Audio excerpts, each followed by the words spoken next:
Bonjour et bienvenue sur Radio Philo, la radio qui file haut, où les questions ont plus d'importance que les réponses qu'on leur trouve.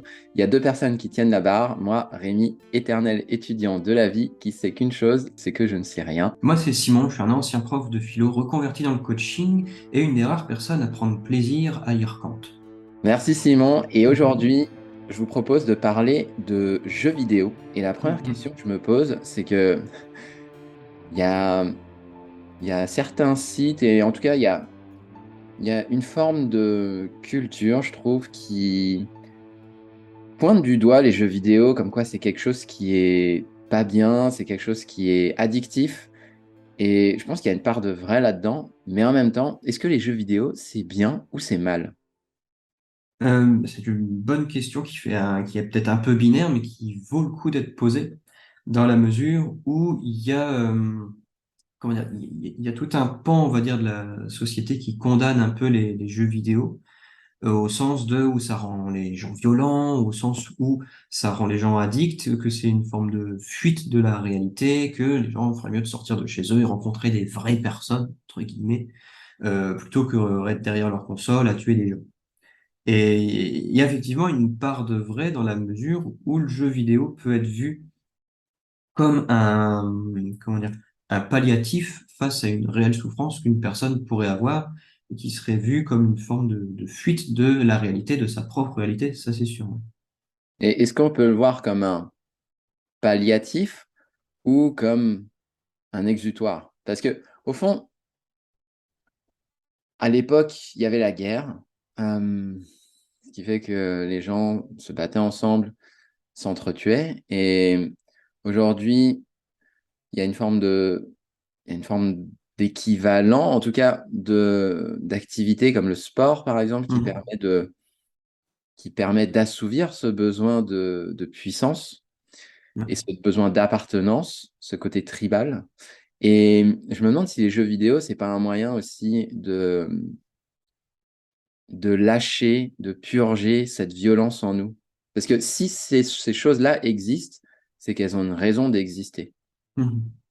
Bah, il y a ça, on peut retrouver ça dans Malaise dans la civilisation de Freud, où il parle du coup de deux pulsions primaires qu'on aurait en nous, l'éros, une pulsion de vie, et le thanatos, qui serait une pulsion de mort.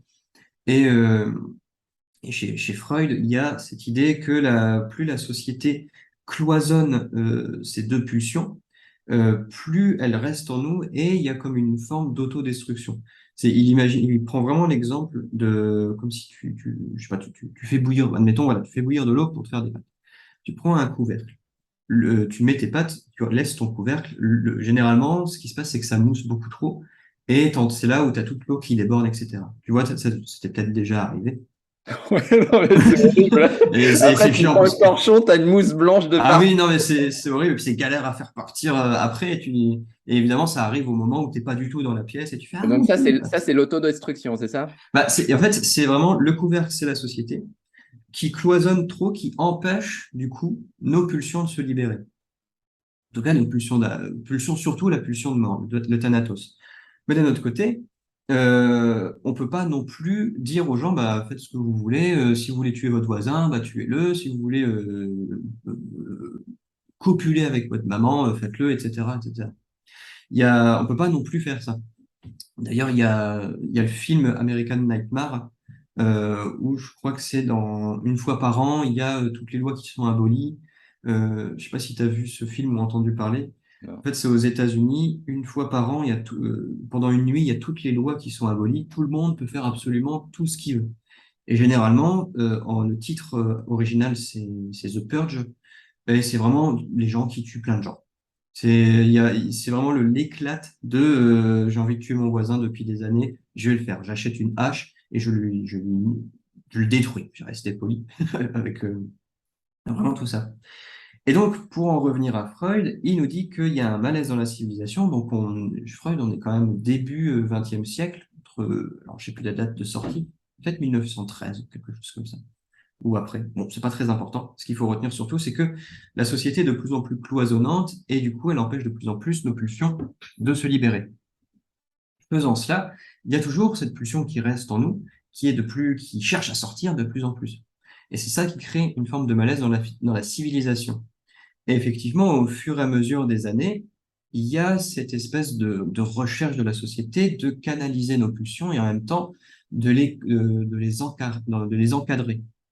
De la même manière que au temps de la Rome antique, tu avais les jeux qui étaient là pour une forme d'exutoire de la société, etc., le spectacle, le sang, etc. Et au fur et à mesure du temps, on peut dire que les jeux vidéo peuvent être une forme d'exutoire de toutes nos pulsions les plus basses. Euh, Notamment, tu vois, je pense à un jeu comme GTA V où tu peux faire un petit peu tout ce que tu veux. Tu peux tuer des gens, tu peux voler des gens, tu peux, etc., etc. Et donc, c'est là qu'amène cette grande question. C'est est-ce que les jeux vidéo rendent violents ou est-ce que ils nous permettent ou est-ce que les gens sont déjà violents et que comme ils l'exécutent à travers des jeux vidéo de plus en plus réalistes, il n'y a plus cette frontière entre le jeu et la réalité. Et là, l'argument que généralement que les gens disent, c'est que bah écoutez, plein de gens ont joué à Mario, personne n'est devenu plombier pour autant. Moi, je me suis... Moi, je vais être hérisson depuis que j'ai joué à Sonic. D'accord. Donc ça, c'est une très longue digression pour passer de Freud aux jeux vidéo. Mais je trouve que ça permet de comprendre un petit peu le côté média que peuvent avoir les jeux. Mais ça peut être des jeux comme des gens, ça va être du tir, du foot, de la muscu. Moi, c'est plus la muscu qui me permet comme exutoire de mon stress, par exemple. Hmm. Ouais, et donc, en fait, ces jeux vidéo sont juste un moyen de libérer ses pulsions. Et c'est comme, tu as le couvercle, mais en fait, dans le Mhm. couvercle, tu as le fameux petit trou Ouais. qui permet à la vapeur de sortir. Et en fait, c'est Mhm. ça. Et Ouais. chacun a son propre petit trou dans son couvercle. Mhm. Ouais.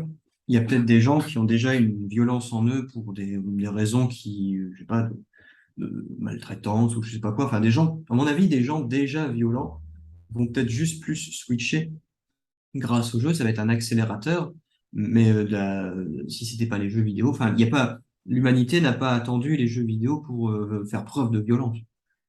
Au contraire, si on recule vraiment dans le temps, on est passé je sais pas, en fait, tu vois, la peine de mort, ça, à la fin, jusqu'en 83, je crois, on tuait encore des gens en France.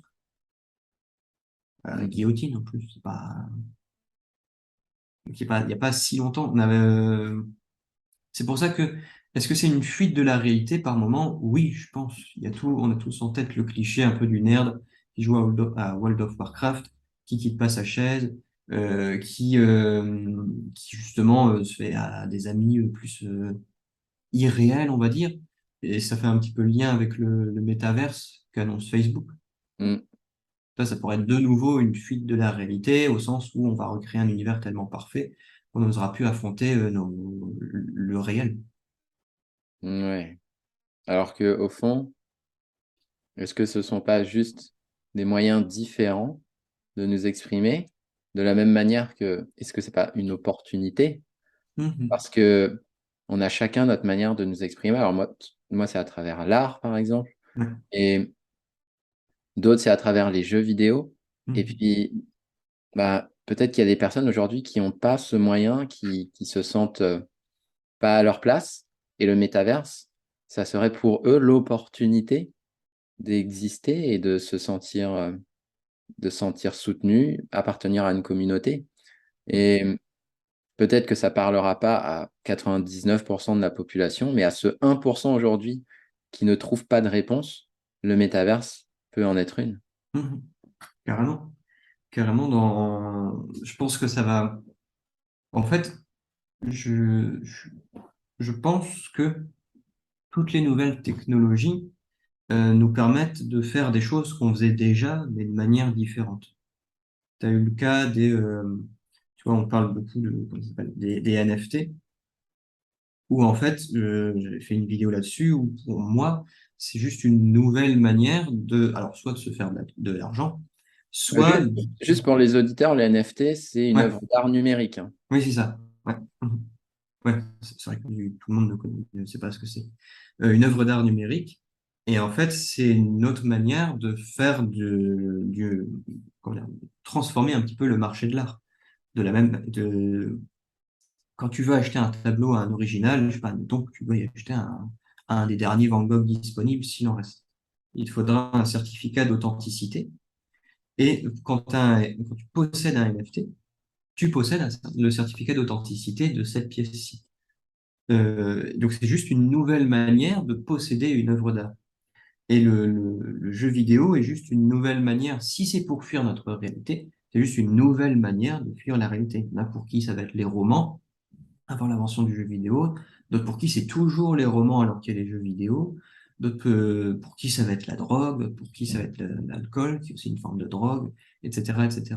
Ça, en fait, il y a vraiment, j'ai l'impression déjà toutes les possibilités en nous comme forme d'exutoire ou comme forme de fuite ou comme forme de média pour, on va dire, se transcender. Et c'est juste que le jeu vidéo permet une nouvelle manière de le faire. Hmm. Et quand on, quand tu dis que c'est une sorte de moyen pour fuir la réalité, est-ce qu'on peut le voir sous une autre forme qui permet de se dire, c'est un moyen, les jeux vidéo, c'est un moyen pour nous, au contraire, d'encore plus nous raccrocher à la vie et de mieux vivre? Est-ce qu'il y a une façon de voir les jeux vidéo pour mieux vivre? Hmm. Oui. Alors après, je dis que ça peut être une fuite de la réalité. Je dis que c'est une manière de concevoir le jeu vidéo. C'est pas le jeu vidéo égale fuite de la réalité. C'est juste que c'est une question d'utilisation. Tu as un couteau, tu peux couper des carottes, tu peux tuer ton voisin. C'est deux manières différentes d'utiliser un même objet. Et également pour le jeu vidéo. Donc, est-ce que c'est une manière de pouvoir améliorer notre vie? Oui. Je sais qu'avec mes clients, je parle beaucoup de voir leur vie comme un jeu vidéo, dans la mesure où ils viennent me voir pour un objectif précis. Donc, c'est leur quête principale. Et que pour accomplir cette quête principale, ils doivent passer par des quêtes annexes, différents objectifs, pour créer le scénario de la réalisation de leur objectif. Tu un exemple à nous donner là? Bah, si je prends le cas, bah, moi, les personnes qui viennent me voir, c'est pour quitter leur boulot et créer leur société. Et donc, tu vois que la quête principale, c'est vivre de ma passion. C'est pour ça qu'ils viennent me voir. Et donc, pour passer du point A à je suis malheureux dans mon travail jusqu'à je vis de ma passion, bah, il y a différentes étapes. Première étape, c'est remettre de l'ordre dans sa vie. Deuxième étape, c'est apprendre à se connaître. Troisième étape, c'est enfin découvrir ce qu'on a envie de faire. Ensuite, il faut quitter son boulot. Ensuite, il faut que tout soit carré au niveau administratif. Et ensuite, faire son marketing et vendre ses premiers produits. En tout cas, Ouais, donc commencer à vendre. chacune de ces grosses étapes-là, c'est un donjon dans lequel on Mhm. va acquérir de l'expérience et puis on va tuer des petits C'est monstres. ça, ouais. Tu pars avec vraiment tes skills, tes compétences, où tu as 5 en dextérité, 3 en créativité, etc., etc. Et au fur et à mesure où tu avances dans ta quête, ben tu deviens de plus en plus créatif, tu développes de nouvelles compétences, etc. Tu en oublies certaines qui ne servent plus à rien, etc., etc. Et donc, tu as vraiment ton avatar de toi plus tard, et tu dois réfléchir en fonction de lui pour augmenter tes compétences, augmenter le niveau, etc. Et ça ne finit jamais parce que une fois que tu as créé ta société, bah, il faut encore la faire vivre de plus en plus. Tu as peut-être envie de grossir ta société, etc., etc. Le jeu ne se termine jamais. Ah, et ça me rappelle un concept que j'avais entendu de jeu fini et de jeu infini. Ouais. Le jeu fini étant dans dans un univers cadré où il y a des Mhm. règles à respecter et à partir du moment où tu as rempli les différentes missions, le jeu se termine. Et le Mhm. jeu infini, au contraire, ne se termine jamais. Et est-ce qu'on peut considérer que le jeu de la vie, si on peut l'appeler Ouais. comme ça, c'est une sorte de jeu infini? Bah, il est infini, il a une fin, c'est sûr, mais pas dans sa structure, mais plutôt juste dans la réalité qui fait que nous sommes des êtres finis. Hmm. Mais en soi, t'en as jamais vraiment fini avec la vie. Tu peux toujours apprendre de nouvelles choses, tu peux toujours créer de nouvelles choses, tu peux expérimenter tout ce que tu as envie de faire, en fait. Hmm.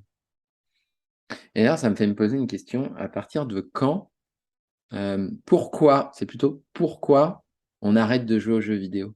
Parce que moi, j'y joue quasiment plus, Ouais. vraiment quasiment plus. Alors qu'avant, j'ai joué, mais vraiment, je passais mes journées là-dessus, mes week-ends, mes nuits. Et, et c'est étrange. Et j'ai l'impression qu'en fait, la vie n'est qu'un troc d'un Mhm. jeu vidéo contre un autre jeu vidéo. Et à un moment donné, j'ai découvert le jeu vidéo de l'aquarelle, Ouais.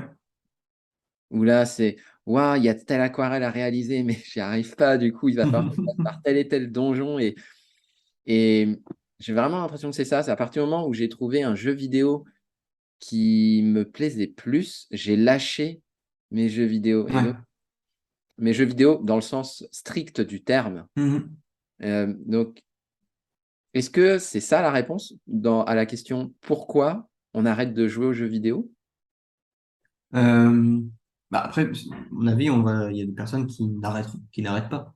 Du coup, en fait, c'est la question que j'allais te poser, c'est bah, d'accord, mais maintenant tu passes tes week-ends et tes nuits à faire quoi? Bah, du coup, de l'aquarelle. Donc, il y a bien cette idée de faire quelque chose qui est déjà en toi et que le jeu vidéo était un moyen pour toi de l'exécuter. Maintenant, tu l'as juste transformé ou transféré, du coup, à l'aquarelle. Alors, moi, c'est marrant parce que c'est l'inverse. J'ai longtemps pas joué aux jeux vidéo. La dernière, avant, tu vois, je suis passé de la Nintendo 64 à la PS4. Ah, Donc, quand il y a même, quand ouais. même un gap assez Alors, important. juste pour resituer sur la fresque chronologique, la Nintendo 64, elle est sortie, je crois, dans les années 90. Ouais, fin 90, début 2000, je crois, quelque chose comme ça. Et la Euh, PS4, elle est sortie il y a 4 ans ou 5 ans? je crois qu'elle est sortie en 2013. 2013. Mais par contre, j'ai eu une PS4 en 2019. Mon Dieu. Donc il y a eu une période de ma vie, il y a quasiment eu 20 ans. Ah non, remarque, non, j'ai eu la GameCube aussi. Bon, bref. Mais il y a quand même eu presque 15 ans sans jeux vidéo, où tous mes potes, ils parlaient de ça, de ça et de ça. Et moi, j'étais plus en mode un peu nerd, et du coup, pas le nerd qui joue aux jeux vidéo, mais le nerd plongé dans ses bouquins, dans sa philo, etc., etc. Et du coup, je me suis mis à jouer aux jeux vidéo parce que je voulais pas passer à côté de toutes les expériences que mes amis me disaient. Ils disaient, ah, j'ai joué à ça, c'est beau, j'ai fait une expérience en fait. Et c'était pas juste un simple jeu, c'était vraiment une expérience plongée dans un autre monde. Donc à la question, pourquoi est-ce qu'on s'arrête de jouer aux jeux vidéo? Soit parce que c'est une question de priorité. T'as des gens, tu vois, ils deviennent parents, bah, c'est sûr, ils peuvent pas à la fois geeker et être parents au début. Et après, c'est une question d'organisation et de ce qui te met en joie. Là, pour le coup, il y a vraiment un côté spinoziste où pour Spinoza, la joie, c'est passer d'une perfection inférieure à une perfection supérieure. En tout cas, c'est quelque chose qui te permet de te transcender, de te mettre chez Spinoza, la joie, c'est vraiment une puissance. C'est que tu fasses de ah, je suis triste à la joie, vraiment ouverture sur le monde, les épaules en arrière. Il y a même tu l'incarnes en fait la joie chez Spinoza. Et donc, peut-être que les jeux vidéo te mettaient en joie. Maintenant, ce qui te met en joie, ce qui te rend puissant, c'est l'aquarelle. Hmm. Et donc, peut-être que les gens, ils arrêtent de jouer à des jeux quand ça les met plus en joie, comme ça pouvait les mettre avant. Et Ouais, par contre, le danger, c'est que généralement, les personnes ne jouent plus, arrêtent de jouer aux jeux vidéo pour des raisons euh, qui ne les mettent pas forcément plus en joie.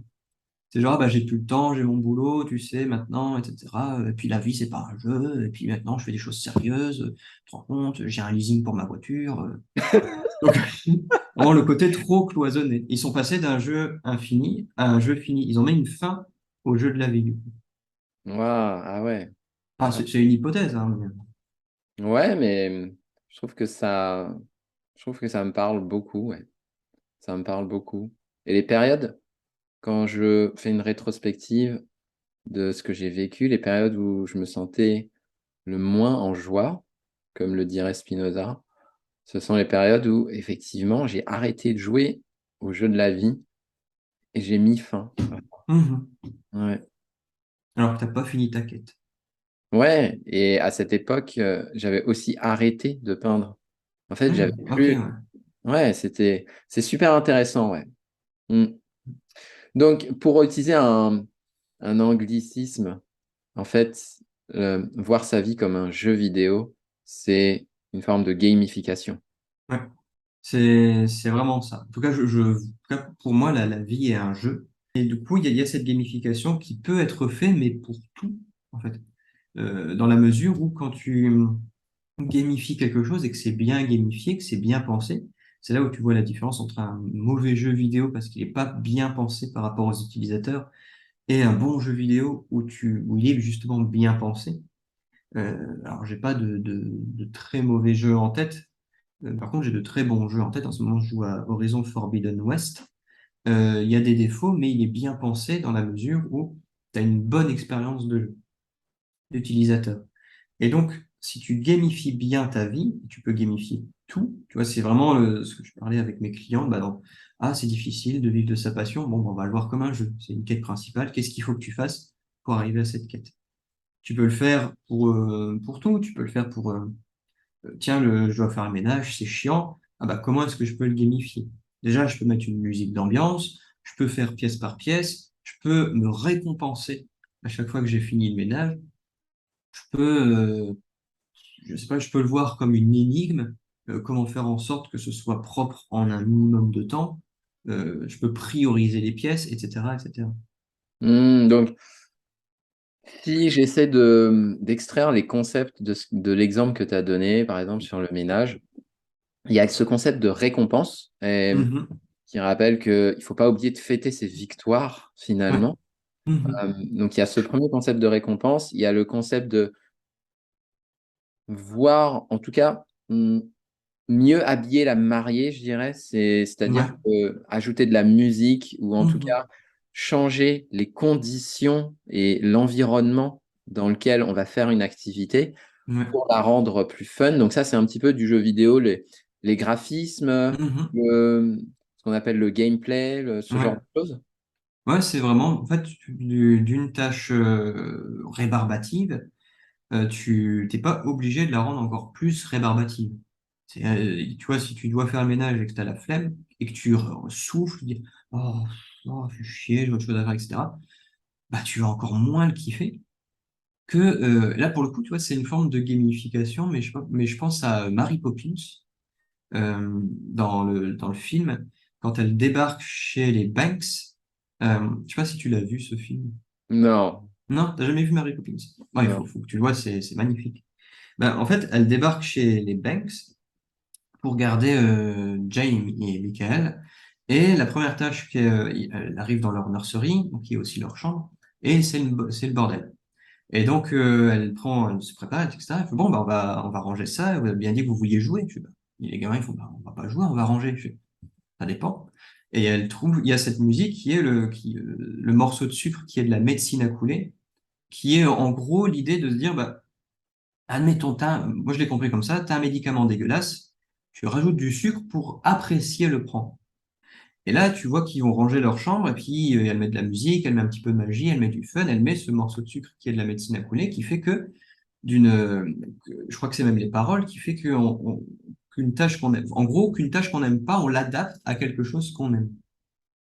Donc c'est toujours ce petit choix que tu as en fait, cette petite marge de manœuvre qui fait que tu peux le voir quelque chose comme un jeu ou quelque chose d'affreux. Je pense que même remplir sa feuille d'impôt, tu peux le voir comme un jeu si tu te dis, ah bah tiens, je remplis ma feuille d'impôt et après je vais me prendre l'apéro avec les copains. Ouais, là C'est on la est plus sur la condition sine qua récompense. non. Là on est Ouais, plus sur la récompense. Ouais, ok. ouais. Et c'est une forme de gamification dans la mesure où quand tu bats un boss, quand tu réussis une épreuve, tu gagnes en compétences, tu gagnes des objets, tu gagnes des sous, enfin dans les jeux. Ok, donc il y a le fait d'appliquer ce principe de récompense, il y a le fait d'appliquer ce principe tu disais le médicament à couler, c'est ça? Voilà, le morceau de sucre qui est de la médecine à couler, qui est en fait notre liberté. Exercer notre liberté sur le fait de dire, bah ok, je dois faire ça, je ne peux pas y échapper, sauf si on reprend le cas du ménage, je peux pas y échapper sauf si on veut vivre dans un logement malsain, mais donc on peut pas y échapper. Par contre, je suis libre de la manière dont je vais vivre cette tâche. Ok. Est-ce qu'il y a un troisième concept qu'on peut récupérer des jeux vidéo qui peuvent s'appliquer? Après, c'est le côté évasion. Quoique, as des jeux vidéo de simulation, tu as des serious games qui sont aussi utilisés pour justement apprendre des choses. Donc peut-être la pédagogie, l'apprentissage. Hmm. Et c'est intéressant ce concept d'apprentissage parce que si on regarde les enfants, la Mhm. meilleure manière dont ils apprennent, c'est par le jeu. Ouais, Et même c'est chez les clair. animaux. Même chez les animaux, où tu vois tu observes une meute de loups, les louveteaux jouent entre eux pour savoir connaître, apprendre les codes des loups, savoir qu'est-ce qui fait mal, qu'est-ce qui fait pas mal, dans les mordillements ou les choses comme ça. T'as ça chez les chiens, du coup les chiens sont quand même descendants des loups, les chatons également, enfin, toutes les jeunes créatures, on va dire, qui jaillissent du monde, dans le monde plutôt, apprennent par le jeu. Tout commence par une forme de jeu. Et alors peut-être que c'est complètement perché ce que je vais dire, mais c'est par le jeu JEU que se met à apparaître le jeu JE, où tu prends conscience de ton individualité, de ta propre existence. T'as un exemple? Il me semble que dans le développement de l'enfant, tout d'abord, il ne fait qu'un avec sa mère. Et par le biais de jeux, des jeux plutôt, on va dire, primaires par rapport à son stade où il va petit à petit se désolidariser de sa mère. Quand je dis mère, c'est pas juste la figure féminine, ça peut être aussi le père qui, en psychologie, a le statut de la mère. Je sais pas si c'est très clair ce que je dis. Ouais, il va se désolidariser de cette entité, de Pour cette, qu'apparaisse de cette entité son, parentale, quoi. ouais, pour qu'apparaisse sa propre conscience, débute la conscience de soi. Ok, donc la médecine a coulé, la récompense, cette démarche d'apprentissage, et pour la rendre plus concrète, c'est peut-être se dire, eh ben, dans cette activité de ménage, comment je peux rendre le truc un peu plus... Comment je peux apprendre de Fun. nouvelles choses? Est-ce que je peux pas Mhm. automatiser certaines choses? Est-ce Ouais. qu'il n'y a pas une manière de mettre à contribution les autres? Comment je peux rendre le truc fun ou en tout cas, du coup, apprendre des compétences pour, euh, pour inviter les autres à le faire avec moi? Mhm. Allez, c'est le grand ménage de printemps, ça va Ouais. être super, alors qu'on est en hiver. Mais ça peut être ce genre de choses qui permettent de, en fait, relier des tâches rébarbatives à des compétences qu'on a envie d'apprendre. Par exemple, des Mhm. compétences de Carrément, ouais. prise de parole, ça Mhm. peut être super intéressant si, ah oui, moi, pour mon boulot, j'ai besoin de savoir prendre la parole et d'avoir une forme d'assertivité auprès des autres. Mhm. Eh bien, ça, je peux aussi l'appliquer même sur des tâches qui me gonflent. Eh ben, Mhm. je peux quand même développer cette compétence-là. Ouais, tout à fait. Ouais, ok. Ouais, bah déjà, vu comme ça, les jeux vidéo, c'est tout de suite plus fun finalement. C'est pas un mauvais truc, hein. Non, non, non, carrément. C'est à la fois tout de suite plus fun, mais surtout tout de suite plus riche d'enseignement et pas juste qu'on a l'homme de paille qu'on a envie, qu'on dépeint un petit peu dans les journaux télévisés, quoi. Hmm. Par contre, il peut y avoir un effet pervers à voir toute sa vie comme un jeu, non? Ah, ouais, ça reste toujours une question d'équilibre. Parce que tu peux l'avoir comme un jeu et du coup ne plus avoir le sens des responsabilités. Si tu te dis, ah bah, de toute façon, c'est un jeu et au pire, je perds. Mais si tu mets la vie des autres en jeu parce que tu veux le voir un peu trop comme un jeu, effectivement, là, c'est comment dire, la ligne rouge qu'il faut pas franchir. Ouais. Parce que ça me rappelle un film que j'avais vu qui s'appelle Yes Man avec Jim Ah oui, Carrey. ouais. Mhm. Et à un moment, il arrive dans un séminaire, alors ça ressemble un peu à une secte, puis il y a un gourou qui lui dit, bon, maintenant, je sais plus si c'est sur les 30 prochains jours, mais tu dis oui à tout ce qu'on te propose. Oui, oui, oui, Mhm. oui, oui. Et du coup, ok, c'est la règle du jeu qu'il doit respecter. Ouais. Et donc, il se retrouve dans des situations. Alors, ça lui permet de s'ouvrir à des champs des possibles qu'il n'aurait jamais pu imaginer. Mais en Mhm. même temps, ça le met aussi dans des situations un peu extrêmes. Ouais. Il risque, ouais, dans cet espace-là, il n'y a pas un effet un peu pervers à trop être cadré par ces règles du jeu qu'on peut s'imposer. Mhm.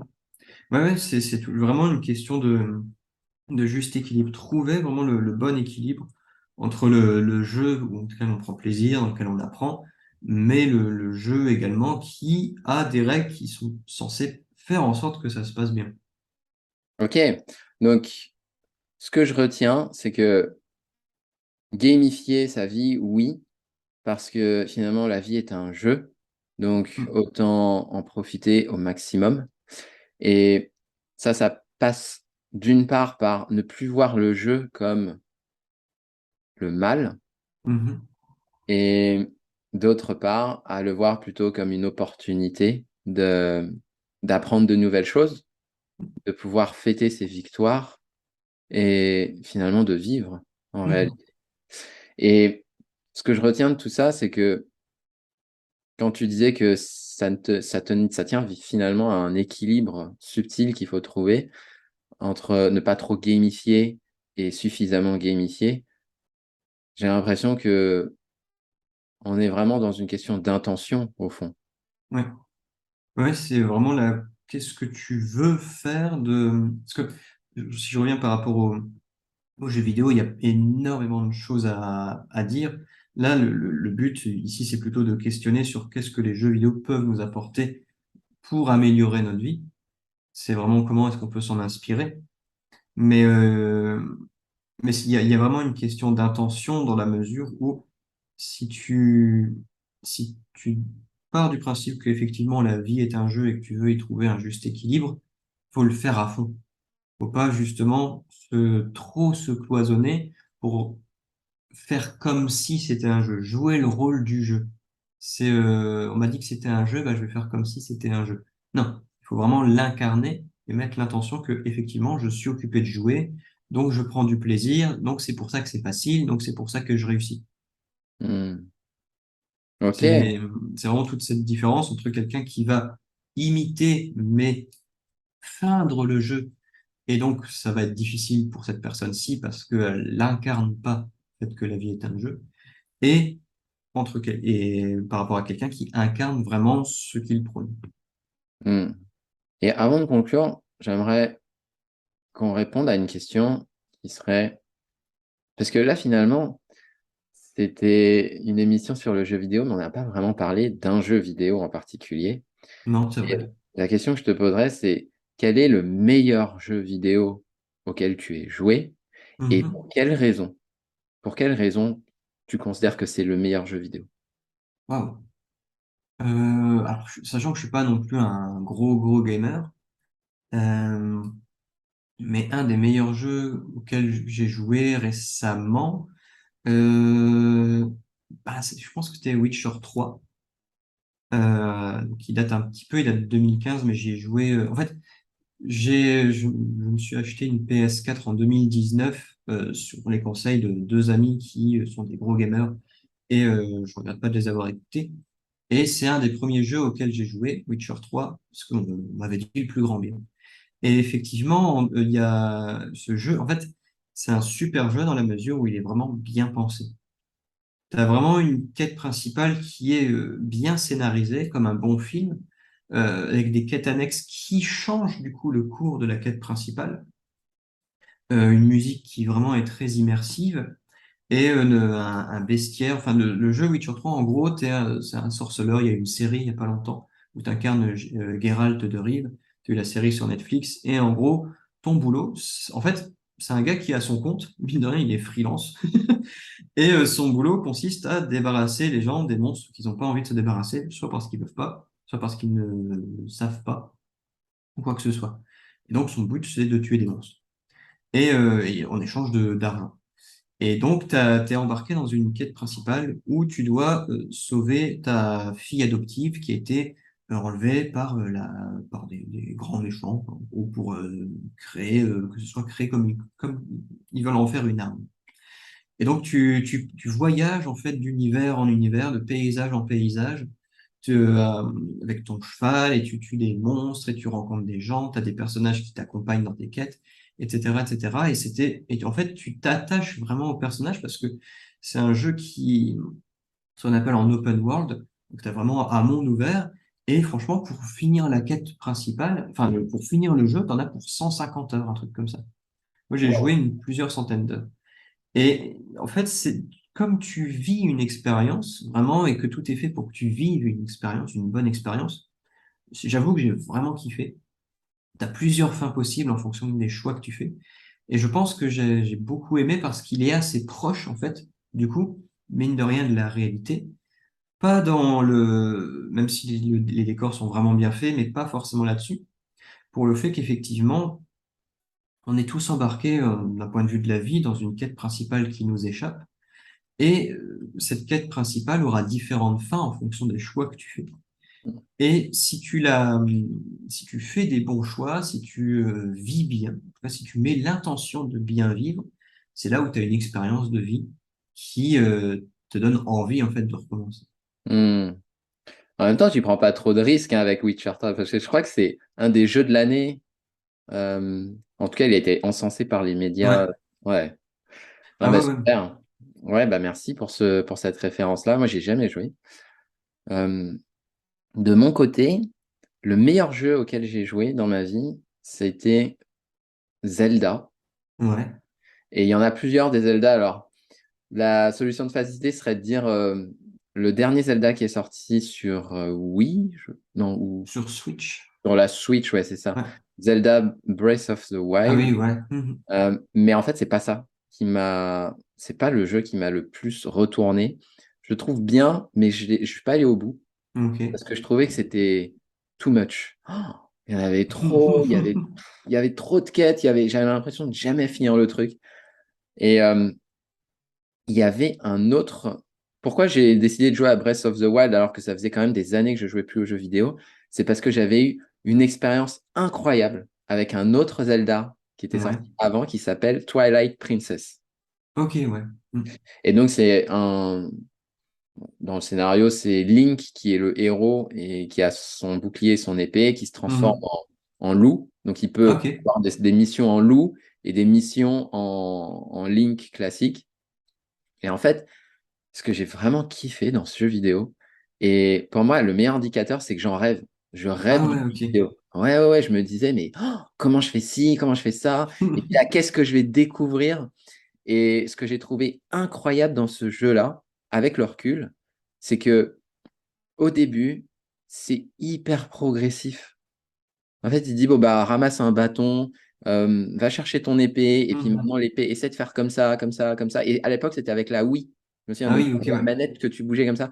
Donc, essaie Mhm. de couper ton bois. Et je faisais ça, et je me souviens, détaché, c'était génial. Et je fais, oh, j'arrive à faire ça, quoi. Et à la fin du jeu vidéo, j'arrivais à faire des enchaînements de dingue. Je C'est trop faisais, bien. je parais avec le bouclier, je tapais avec l'autre et avec l'épée, et ça me permettait de faire des combinaisons incroyables que j'aurais jamais pu faire au début.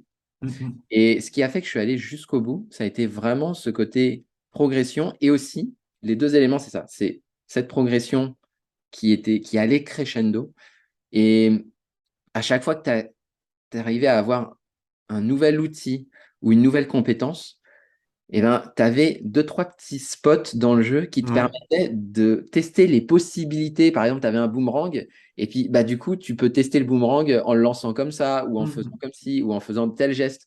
C'était génial. Mhm. Et l'autre point, c'est qu'il y avait plein d'énigmes dans le jeu, et il y avait toujours, dans l'énigme, il te donnait, je ne sais pas comment il faisait, mais il te donnait toujours l'impression que tu avais tout ce qu'il fallait pour y arriver. Ok, ouais.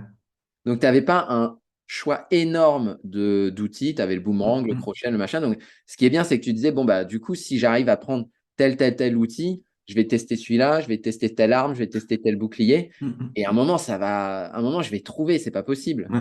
Et ce que je trouvais génial, c'est que à chaque fois, tu avais un petit retour de la part du jeu vidéo. Ah ouais, mais si tu fais ça, ça fait un bruit métallique, ça veut dire que ça Mhm. accroche pas. Alors qu'à un moment, Ok, tu passes ouais. le crochet sur la mousse, ah là, ça Mhm. accroche. Donc, Mhm. tous les textes, tu vois, en fait, ils arrivaient toujours à te montrer que tu n'étais pas très loin de la solution. Et Ouais. c'était ça qui était incroyable, je trouve. Et c'est ça qui fait que, je pense, aujourd'hui, avec le recul, ouais, dans mes formations sur l'aquarelle, je mets ça en place. En tout cas, inconsciemment, je me rends compte que quand tu démarres une de mes formations, tu démarres par bah, va chercher ton épée et Mhm. essaye maintenant juste avec l'épée. Et regarde ce que Ouais. tu vas faire avec ça déjà. C'est Mhm. incroyable. Ok, maintenant on va rajouter le bouclier. Et regarde maintenant épée et bouclier, c'est juste incroyable.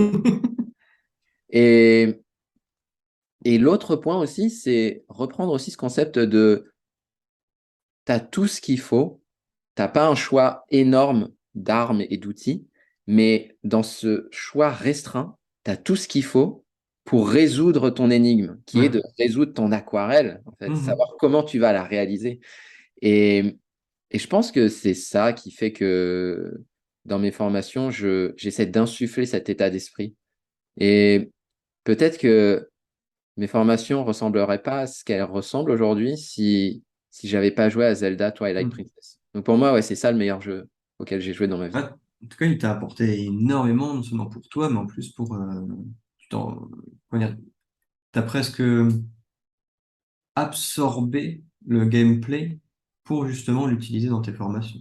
Ouais, et ça, sans la discussion d'aujourd'hui, je m'en serais jamais rendu compte. Mhm. Mais déjà, je te remercie parce que, tu vois, en discutant là, je me dis, en fait, tout ce qui nous arrive dans notre vie, euh, bah, ce jeu, Twilight Princess, Zelda, c'est probablement une des meilleures choses qui me soit arrivée dans ma vie. Et ça, tu le sens parce que je me sentais tellement investi dans le truc. Et vu de l'extérieur, on peut se dire, ah mais attends, le gars, c'est un geek. Il passe ses journées devant l'écran à faire ça. Et en fait, c'est probablement une des plus belles expériences que j'ai pu expérimenter dans le monde du jeu vidéo. Eh ben,